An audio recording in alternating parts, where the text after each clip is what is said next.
All right, let's get right into it. We're going to talk about a powerful and, pretty unconventional idea for anyone out there who feels like they're walking their path completely alone. This is a strategy for success that doesn't rely on a cheering section, but on your own unbreakable will. This whole explainer is really built on one single terrifying realization. And for the truly ambitious, it isn't a tragedy, it's more like a baptism by fire. It's that gut punch of a moment when you look around, at your phone, at your friends, at your family, and the penny drops. You are completely, utterly on your own. No one is coming.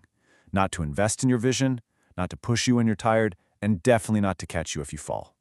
And that moment, it's a fork in the road. For 99% of people, this is where they break. They slip right into the victim mindset, asking, why me? Looking for any scrap of sympathy they can find.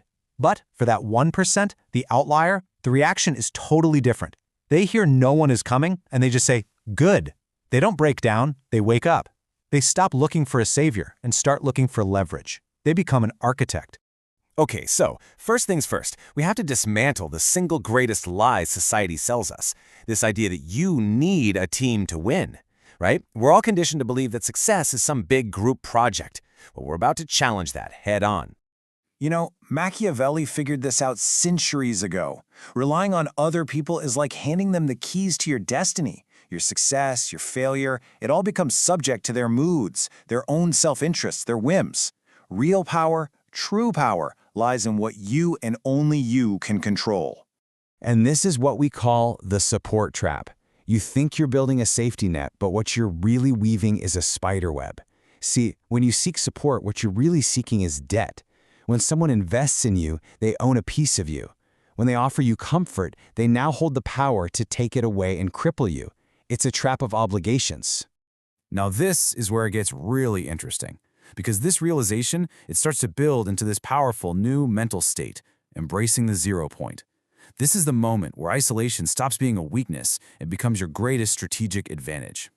For most people, hitting the 0 point is terrifying. They see an empty room, an empty bank account, and they feel totally abandoned. They panic. But the architect sees a blank canvas. This isn't a void to be feared. It's the source of ultimate freedom, a place where you can finally build something real without any compromise. And the logic here is just brutally, beautifully simple. If no one helped you build it, then no one can take it away from you.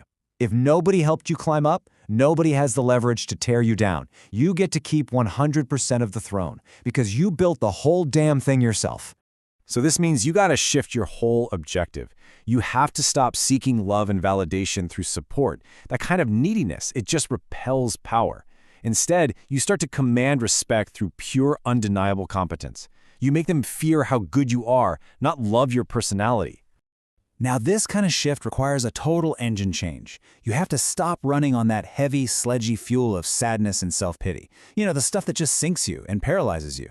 Instead, you switch to the clean, hot-burning, high-octane fuel of anger and defiance. You use every single doubt, every rejection as fuel for your fire. So that brings us to the mechanics, the how. How do you actually operate when nobody's watching, nobody's cheering you on, and there's no one there to hold you accountable? Well, you adopt what we call the ghost protocol. You literally become a ghost, and you follow this 3-step protocol. Number 1, a vow of silence. Stop talking about your grand plans, it just leaks energy and pressure. Number 2, cultivate obsession. Use all that quiet and isolation to become completely immersed in your work. And number 3, become undeniable. Channel all that focus into getting so ridiculously good that the world has no choice but to take notice.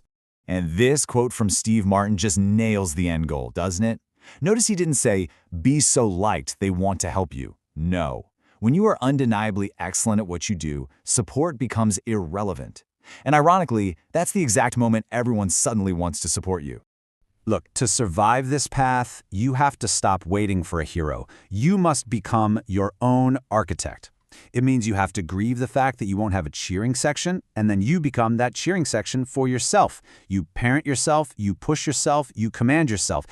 You replace that need for external accountability with an internal protocol made of iron. To put it bluntly, you become a fascist dictator to yourself. This means you win that first negotiation of the day against the snooze button. You execute brutal, distraction-free blocks of deep work. You put yourself on a strict information diet, studying greatness, not gossip. and you end every single day with a harsh, merciless audit of your own performance. And please, forget networking events. Seriously, they're for people with nothing to offer, desperately looking for a handout. Stay home and build. Build something so valuable, so rare, that the network is forced to come to you. Value is a magnet. You don't have to chase iron filings if you're a powerful enough magnet. So, what happens? What happens when this lonely, difficult, brutal path finally leads to victory? Well, that's when you'll face your final and maybe even most difficult test.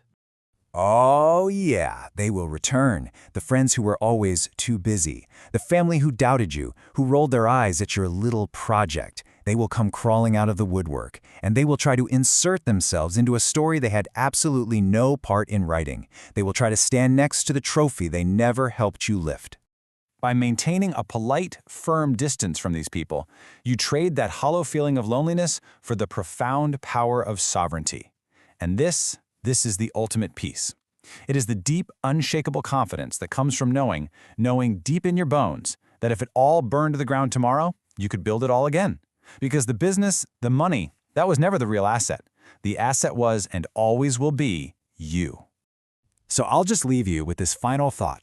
You have to realize that the emptiness around you isn't a lack of something. It's not a vacancy waiting to be filled by someone else. It's a space. It's a space waiting for you to grow big enough to fill it yourself. It's not an empty chair. It's a throne.